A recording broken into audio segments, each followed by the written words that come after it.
Shalom, selamat hari Sabtu, saudara-saudara yang dikasihi Tuhan, selamat berjumpa kembali di dalam ibadah bersama siswa di SMA Kristen Kalam Kudus dalam program Mode On di hari ini.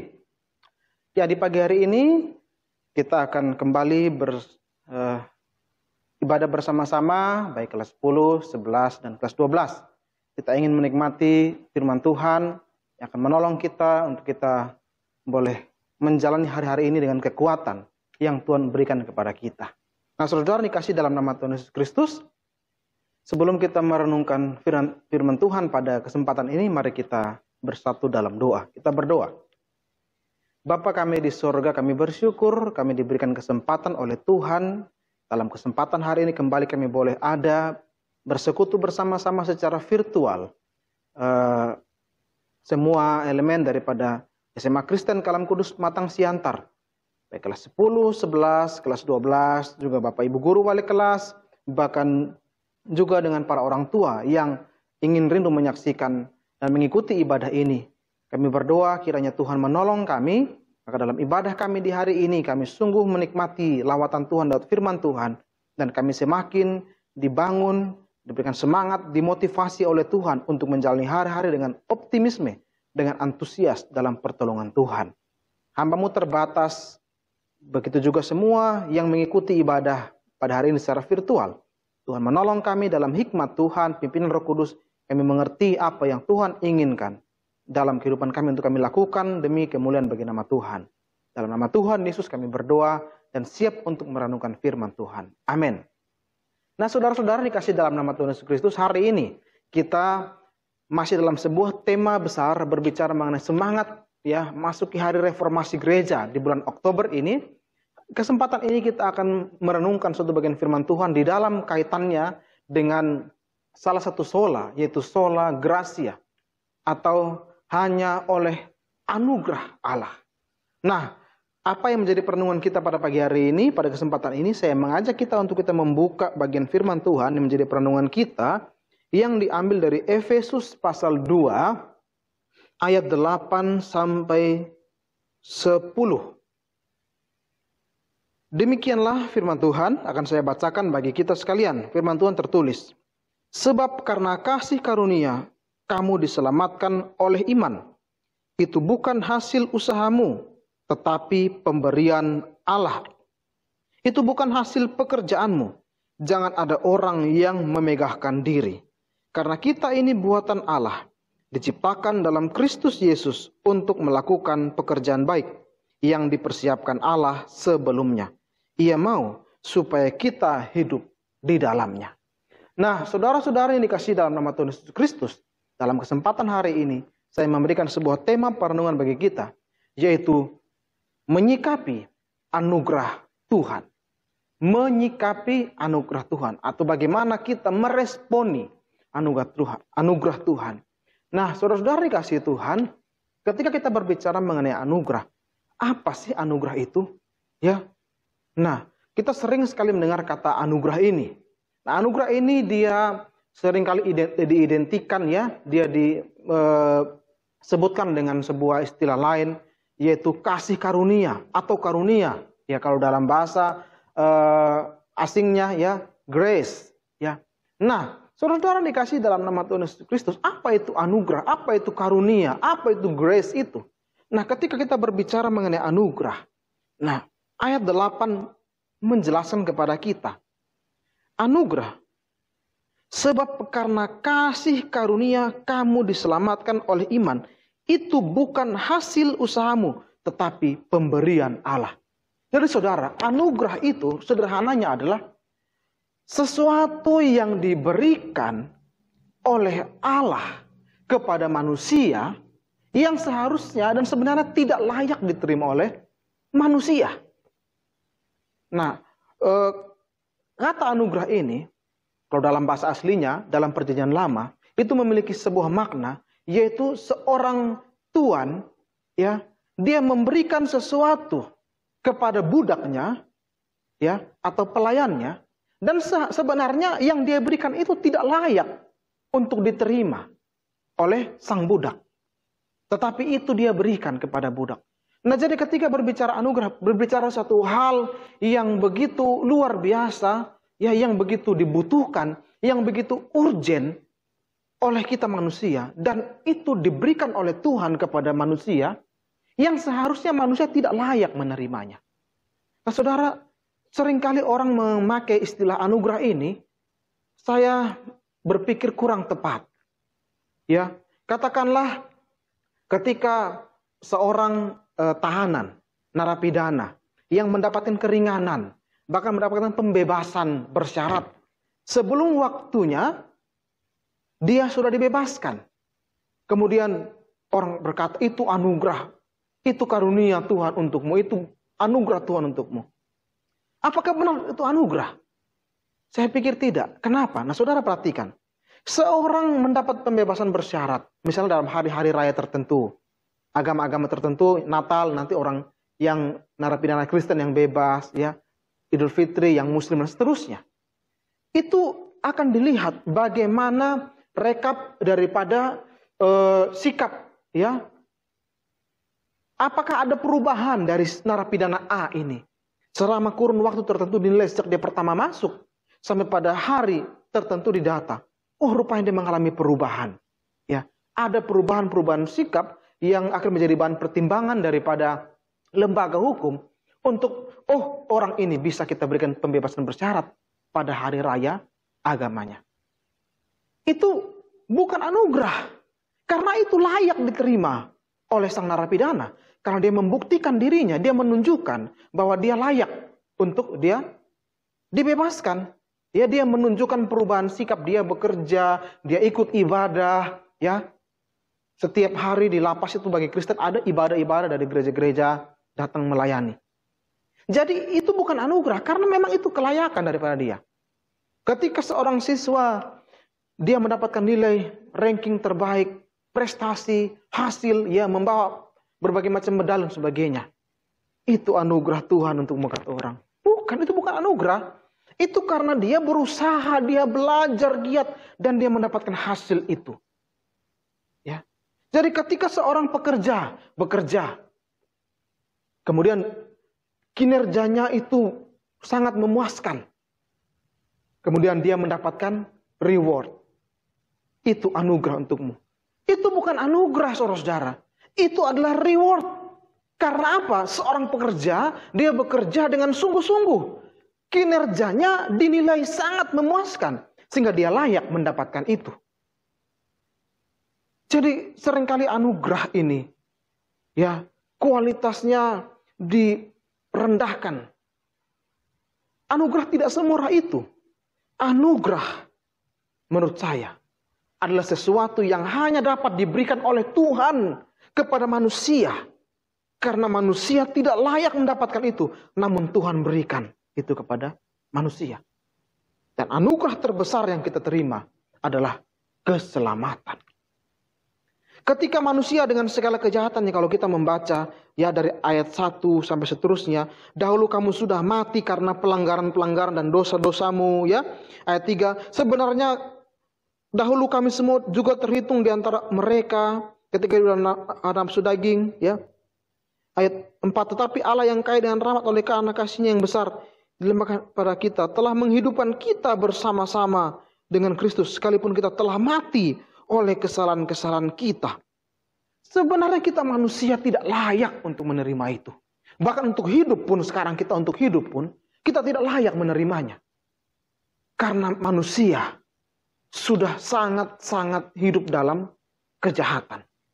Ya, sejak Adam dan Hawa sampai dengan kita hidup dalam kejahatan. Dan itu jelas firman Tuhan katakan dalam Roma, upah segala dosa, upah kejahatan ialah maut. Seharusnya yang layak kita dapatkan adalah maut, kematian dalam penghukuman kekal. Namun Tuhan memberikan kepada kita keselamatan. Ya, lewat kematian Yesus Kristus. Tuhan yang menjadi manusia. Hanya lewat cara itulah kita memperoleh keselamatan. Karena kita tidak bisa menebus diri kita sendiri. Jadi saudara-saudaraku yang dikasih dalam nama Tuhan Yesus Kristus, dengan kabar ini, ya, anugerah yang kita dapatkan lewat firman Tuhan pada hari ini apa yang menjadi sikap kita terhadap kehidupan yang kita dapat, yang adalah anugerah Tuhan. Keselamatan yang kita dapatkan, itu juga adalah anugerah Tuhan yang terbesar. Maka respon kita apa? Sikap kita itu seperti apa? Nah saudara, seringkali ya orang merasa dirinya itu, apa sih? Kenapa saya dibilang jahat gitu ya? Ada yang bilang, saya kan tidak jahat. Saya rajin beribadah, saya rajin berdoa, ya saya rajin dan sebagainya. Ya ke gereja, ya. Saya menolong orang, saya memberikan sumbangan, saya berbuat segala macam kebaikan. Dari mana kejahatan saya? Kok itu membuat saya, kenapa juga saya dikatakan saya layak dihukum? Ya, seharusnya kan dengan itu kan akhirnya memang saya layak untuk mendapatkan keselamatan. Itu yang melayakkan saya, itulah kebaikan saya. Saudara, ya, pertanyaannya, dengan segala kebaikan yang manusia lakukan, seberapa baik manusia?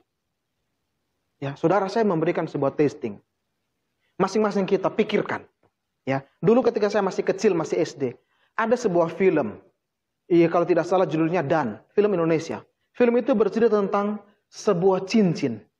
Cincin ini, ya cincin keramat kah, cincin mistik atau cincin ajaib. Ketika orang memakai cincin tersebut, maka orang yang memakainya seketika akan hilang. Dalam artian tidak kasat mata lagi. Ya, nah saudara, saya ingin kalian membayangkan. Tiba-tiba di depan kalian muncullah cincin itu, cincin ajaib itu. Kemudian kalian memakainya. Ketika kalian memakainya, ya, kalian tidak kelihatan, tidak ada yang bisa melihat kalian. Ya, semua Anda bisa menjadi tidak kasat mata. Pertanyaan saya, kalau Anda memiliki cincin tersebut dan ketika Anda pakai dan Anda tidak kelihatan, tidak terlihat oleh orang lain, apa yang Anda lakukan? Ya. Apa yang ada di pikiran kalian saat ini ketika kalian misalnya memakai cincin dan kalian tidak terlihat? Apa yang akan kalian lakukan? Nah, saudara, ya saya tidak tahu pikiran kalian apa ya. Tapi mungkin saja ada yang berpikir, saya tidak terlihat. Oke, saya mau ke bank. Saya mau ngambil uang. Saya ingin membeli apa yang menjadi kebutuhan saya. Saya ingin pergi, ya, ke rumah orang yang saya sukai. Saya ingin mengganggu dia dulu. Ya. Saya ingin membalaskan dendam saya. Orang itu suka membuli saya. Saya mau pergi ke rumahnya, mau saya lotai kepalanya. Ya. Mau saya hantam dia. Toh saya tidak kelihatan. Ya. Dan mungkin ada pikiran-pikiran yang lain, saya tidak tahu. Saudara, saya tidak tahu apa yang kalian pikirkan. Tetapi kalau ada pikiran seperti itu, ini menunjukkan apa?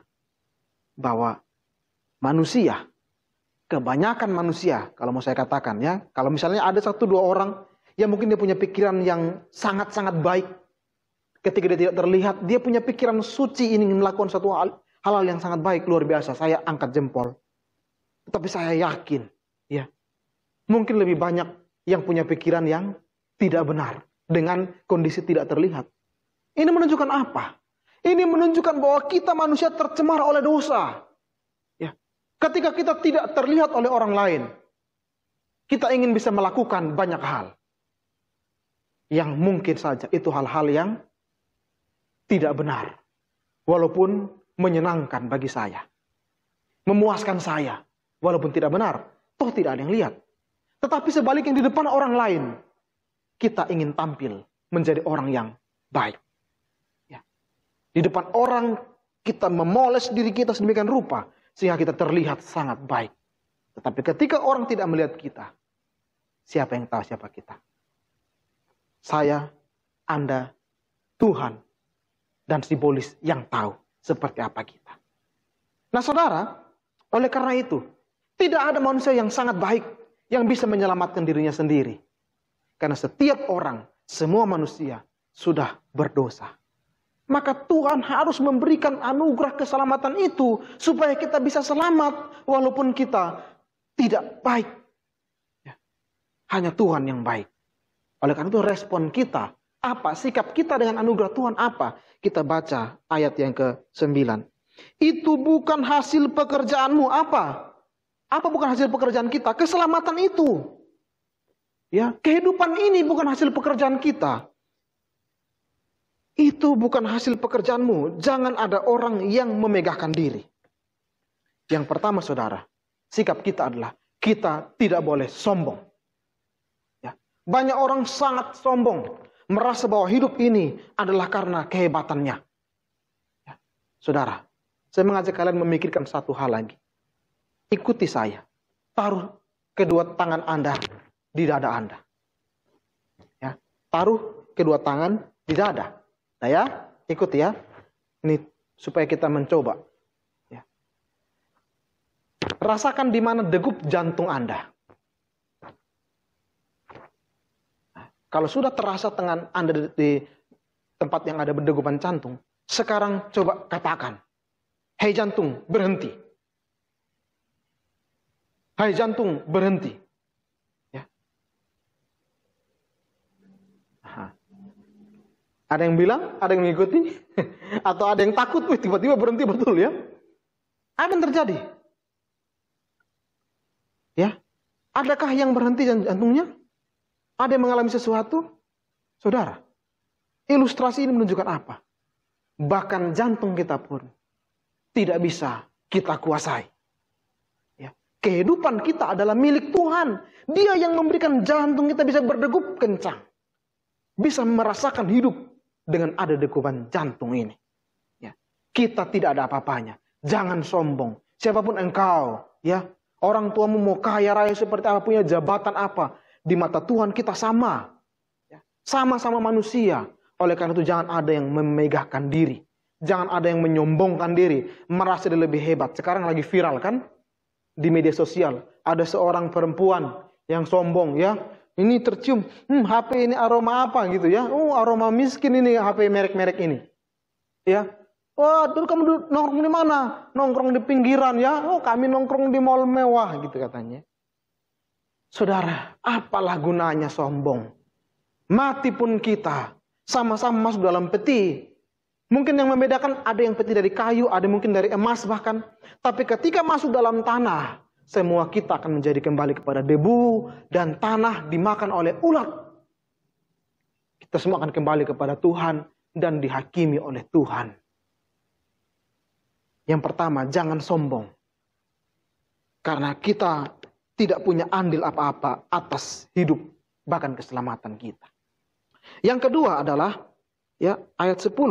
Karena kita ini buatan Allah diciptakan dalam Kristus Yesus untuk melakukan pekerjaan baik yang dipersiapkan Allah sebelumnya. Ia mau supaya kita hidup di dalamnya. Yang kedua, sikap kita terhadap anugerah Tuhan. Marilah kita berbuat segala kebaikan, dan kebaikan. Saudara, kebaikan yang kita lakukan bukan untuk kita mengejar keselamatan.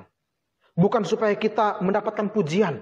Bukan supaya kita mendapatkan penghargaan. Bukan supaya kita mendapatkan hadiah. Jadi kebaikan kita, kinerja baik daripada kehidupan kita. Bukan untuk mengejar sesuatu. Tapi kebaikan yang kita kata firman Tuhan. Kita harus berbuat baik. Karena Allah sudah menciptakan kita untuk menjadi orang-orang baik. Ya. Dan kebaikan yang kita lakukan adalah sebagai bentuk rasa syukur dan terima kasih kita. Karena Tuhan sudah menyelamatkan kita. Sudah memberikan anugerah itu kepada kita. Oleh karena itu, ya, marilah kita berbuat segala macam kebaikan, segala macam kebaikan, segala macam kebaikan. Ya, buat dengan motivasi tulus, bukan untuk mengejar sesuatu, tapi karena kita sudah mendapatkan segala sesuatu yang kita butuhkan dalam Tuhan, maka kita wajib berbuat baik. Ya, oleh karena itu sekarang saya mengajak kalian pikirkan, selepas dari Anda mendengarkan renungan ini. Perbuatan baik apa yang ingin Anda lakukan hari ini? Ya, kenapa? Karena hari ini mungkin saja, ya, atau jangan hari ini. Apa yang Anda mau buat 1 menit ke depan selepas khotbah ini? Kenapa? Karena kembali kita tidak tahu sampai di mana batas hidup kita. Selagi kita masih bernapas sekarang, jantung masih berdegup, kita masih bisa ngomong, maka pikirkan perbuatan baik apa yang mau saya lakukan. Sebagai siswa, apa yang mau saya lakukan? Perbuatan baik. Pikirkan baik-baik, matang-matang. dan lakukan itu. Itu bentuk Anda berterima kasih kepada Tuhan. Bukan untuk mengejar hal-hal yang lain. Ya. Maka demikianlah firman Tuhan pada hari ini. Marilah kita menjadi orang-orang yang tidak sombong. Kita menjadi orang-orang yang melakukan kebaikan. Itu sebagai bentuk sikap kita atas anugerah Tuhan yang diberikan kepada kita. Puji nama Tuhan. Tuhan memberkati, kita berdoa. Tuhan, kami bersyukur untuk firman Tuhan hari ini. Ajar kami untuk meresponi anugerah-Mu yang Kau berikan kepada kami secara luar biasa. Dengan kami tidak mau menyombongkan diri kami. Karena kami bukan siapa-siapa. Dan kami mau dengan hidup kami yang ada saat ini, Tuhan berikan kepada kami. Kami mau berbuat segala kebaikan dalam kehidupan kami. Sehingga lewat hidup kami, nama Tuhan dipermuliakan. Terpujilah Tuhan, dalam nama Yesus kami sudah mengucap syukur dan berdoa. Amin. Terima kasih untuk kebersamaan dalam ibadah hari ini. Kiranya Tuhan memberkati kita. Tetap semangat dalam hidup, tetap semangat menjalani hidup, hidup selalu penuh semangat. Shalom, Tuhan memberkati.